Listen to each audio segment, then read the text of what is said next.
Buenas noches con todos. Agradezco la invitación a esta charla en el 18º aniversario de IMLA. Vengo aquí ya laborando aproximadamente más de un año en esta área de psicomotricidad, también en la parte de intervención temprana y reeducación motriz. Bien, el día de hoy vamos a dar esta charla de qué es la psicomotricidad y a quiénes va dirigida. Como podemos ver en la imagen, pues hacia el lado derecho vemos unos circuitos donde hay hula hulas, hay obstáculos, ¿no? Y hacia el otro lado vemos niños empujando unos bloques de construcción. Entonces ustedes dirán de repente, ¿por qué dos escenarios distintos? ¿Qué es la psicomotricidad? Siguiente, por favor.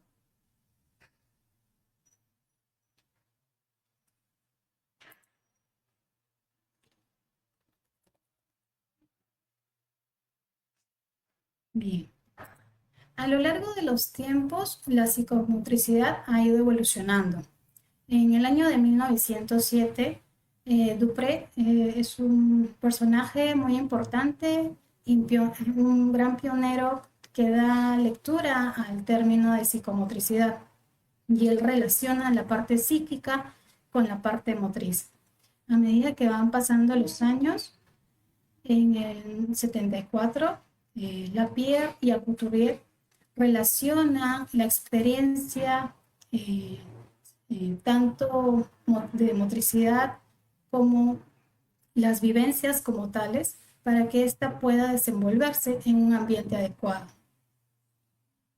¿no? Hablamos de un ambiente adecuado cuando el individuo, en este caso el adulto o el niño, está en medio y está sugestionado por entrelazado, perdón, por tres factores, ¿no? Tanto la parte genética, la parte social y la parte biológica, ¿no? Básicamente. Entonces, el desarrollo psicomotor va a estar asociado y entrelazado entre estos tres, donde va a contribuir el factor externo. Esta a la vez va a influenciar tanto en la parte cognitiva como en la parte socioafectiva y en la parte del lenguaje principalmente. Ya para el año del 1990 más o menos, ya tenemos definido bajo la escuela francesa qué es la psicomotricidad, ¿no? Y la psicomotricidad pues es una disciplina educativa, reeducativa, terapéutica, concebida como un diálogo que considera al ser humano como una unidad psicosomática y que actúa sobre su totalidad por medio del cuerpo y del movimiento, en tal ámbito de una relación cálida y descentrada, mediante métodos activos de mediación, principalmente el cuerpo, con el fin de contribuir a su integridad total. Siguiente. Hay dos clases, podríamos decir, de psicomotricidad. Una es la psicomotricidad dirigida y luego vamos a explicar la otra, que es terapéutica. La psicomotricidad dirigida es básicamente la motricidad directiva o instrumental, ¿no? Donde esta podemos observar que está dada por una planificación previa dada por el adulto, donde podemos poner obstáculos y que el niño siga las órdenes para que pueda llegar a un fin, ¿no? Este modelo pues, de intervención parte del concepto de un cuerpo estructurado y puede utilizarse para fortalecer el desarrollo tanto de la escritura, el cálculo, la lectura y favorecer todos los conceptos del desarrollo que tienen contenidos estos aspectos psicomotores. Se fundamenta en la aplicación de un examen psicomotor a partir de lo que se establecen los déficits, donde se establecen las deficiencias y se aplican algunas técnicas rehabilitadoras. Por ejemplo, cuando un niño viene una evaluación. Si es cierto, vemos el juego espontáneo, que luego vamos a ver explicado un poco más detalle, pero esta parte de psicomotricidad dirigida es más donde vamos a ver cómo está su lateralidad, cómo está su coordinación dinámica, cómo está su coordinación estática, el equilibrio, ¿no? Y todos estos se van a ver desenvueltos y van a ser consensuados bajo una evaluación y posteriormente bajo unos objetivos y metas para que estos puedan desarrollarse acorde a su edad. Mediante un grupo, mediante un programa de reeducación motriz o de fortalecimiento muscular. Siguiente. Tenemos que tener en cuenta también que esta psicomotricidad actúa directamente, como ya lo mencioné, pues directamente al equilibrio, a la coordinación óculo-manual y a la organización espacio-temporal, para que esta como pueda ser influenciada directamente en la electroescritura posteriormente. Entonces aquí el término de motricidad, tengamos en cuenta que es pues el dominio que tiene el ser humano sobre su propio cuerpo y que bajo el sistema nervioso central puede provocar estas contracciones musculares para fortalecer tantos grupos musculares y por ende pueda realizar una tarea. Entonces, esta psicomotricidad, como les vuelvo a repetir, es más dirigida, más de circuitos, que suba, que baje, que dentro de ello también pueda estar organizado temporal especialmente, como estar dentro o fuera, y por ende también ir mejorando su lateralidad acorde a su edad. Siguiente.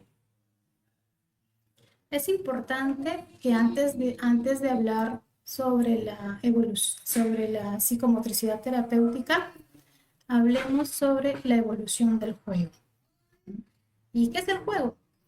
Bueno, el juego pues es una actividad innata que surge de forma natural y que a través del cuerpo uno puede explorar de forma espontánea cómo es que esto se va dando, de forma libre, basado en el respeto en el del niño.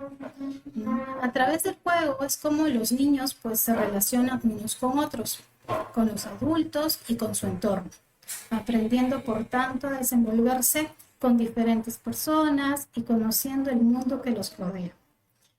Para Piaget, el juego pues inicia desde la etapa fetal, ¿no? Empieza con una etapa sensoriomotora y aquí ya es muy importante tener en cuenta el juego presimbólico, donde empieza a partir de los 12 meses aproximadamente, donde un niño puede tener una simulación, por ejemplo, de hacer como si, por ejemplo, un lápiz o una cuchara puede ser tomada y simular que es como si estuviera tomando un vaso de agua, ¿no? También puede haber a los 19 meses aproximadamente, ya que esta niña que ya creció, o niño, puede agarrar una cuchara y hacer que su bebé o su muñeca pueda comer. Y a la vez, a medida que va creciendo, pueda tener habilidades más concretas de lo que va realizando, ¿no? Por ejemplo, a los 20 meses, los niños más o menos ya suelen tener un juego ya más simbólico, ya no es tanto presimbólico. Entonces aquí ya hacen como si, por ejemplo, van a hacer dormir a su bebé dentro de una cama, les van a dar su tetita o les van a dar su biberón, haciendo parte de su vida cotidiana lo que ellos están viviendo bajo la experiencia del mundo que los rodea en sus hogares. A los 22, 24 meses, es decir, a los 2 años, ya está instaurado. Y pueden hacer constructos un poquito más elaborados. A los 4 y 6 años, este juego ya está instaurado. Y los niños pueden armar caballos mediante bloques, por ejemplo, y crear su imaginación. Y es así donde también podemos ir mejorando pues tanto la creatividad, la autonomía, para que ellos puedan seguir evolucionando. Siguiente. ¿Qué aportes nos brinda el juego en el desarrollo infantil? Pues a nivel cognitivo nos permite comprender el entorno y desarrollar el pensamiento. A nivel social, es un juego compartido con otros niños, también con el adulto, y van aprendiendo sobre el tema de reciprocidad, empatía, el dar, el recibir. Y en la parte emocional, es muy importante decidir y prestar sus emociones a las personas de juego, puesto que ellas son el equilibrio emocional donde se van consiguiendo mediante el juego el estado placentero que estas van teniendo. También en el aspecto del desarrollo motor, puesto que es impulsado para que esta acción eh, sea ejecutada pues mediante una planificación, por ejemplo, oculomanual o una motricidad fina o gruesa, y esta se puede dar. Siguiente. Para continuar, las funciones ejecutivas son actividades mentales complejas necesarias para planificar, organizar, guiar, revisar y evaluar el comportamiento necesario para adaptarse eficazmente al entorno y para alcanzar las metas. ¿Para qué son importantes estas funciones? ¿No? Si bien es cierto, un niño antes de poder coger un lápiz y escribir su nombre, va a pasar por todos estos procesos de juego, según Piaget mencionados, y va, por ejemplo, primero a, a llegar a llevarlos a la boca, luego va a empezar con los trazos, y ya mediante los trazos, cuando tenga una edad ya más grande, pues va a empezar a dibujarlos o a plasmarlos en un papel. Y cuando ya esté más grande, pues mediante el habla, más tardar los 2 años aproximadamente, este va a ser verbalizado. Entonces, todas esas funciones ejecutivas previamente planificadas van a lograr alcanzar esta meta. El lenguaje siendo el más alto nivel de funcionalidad en este aspecto. Ahora, entendamos también que hay una conexión íntima con la flexibilidad cognitiva o la flexibilidad mental, que entiéndase esta como la capacidad que tiene nuestro cerebro para adaptar nuestra conducta y pensamiento a situaciones novedosas, cambiantes o inesperadas. Por ejemplo, cuando un niño está en una sala, en un ambiente, muchas veces les preguntamos a ellos qué es lo que quiere hacer, a qué quiere jugar. Y ellos pues están muy anticipados a que quieren saltar, correr, pero también está dirigido por reglas en el ambiente. Entonces, ellos a medida que van teniendo todas estas experiencias, a nivel cerebral hablamos pues de una plasticidad, ¿no? De una neuroplasticidad cerebral que hace que todas estas conexiones a través de la sinapsis en el cerebrito pues crezcan estas redes neuronales y haya un mayor aprendizaje. Siguiente. Entonces, ahora sí podemos hablar de una psicomotricidad terapéutica. ¿Qué es la psicomotricidad terapéutica? Es una actividad vivenciada, no es dirigida de circuitos, basada en el movimiento y en el juego libre del niño. Esta actividad favorece al niño a descubrir y a desarrollarse por sí misma sus capacidades e intereses, al tiempo que todo aquello que consiguen de manera autónoma les proporciona una gran confianza y seguridad en sí mismos. El juego en esta sala permite pues que actúen de manera concreta en el mundo material y sean capaces de transformarlo, hasta un punto en que el pensamiento en el que guíe la acción concreta sea transformada a un mundo, es decir, pensamiento-acción. Aquí, por ejemplo, podemos dar el hecho de que un niño empieza a jugar con maracas, ¿no?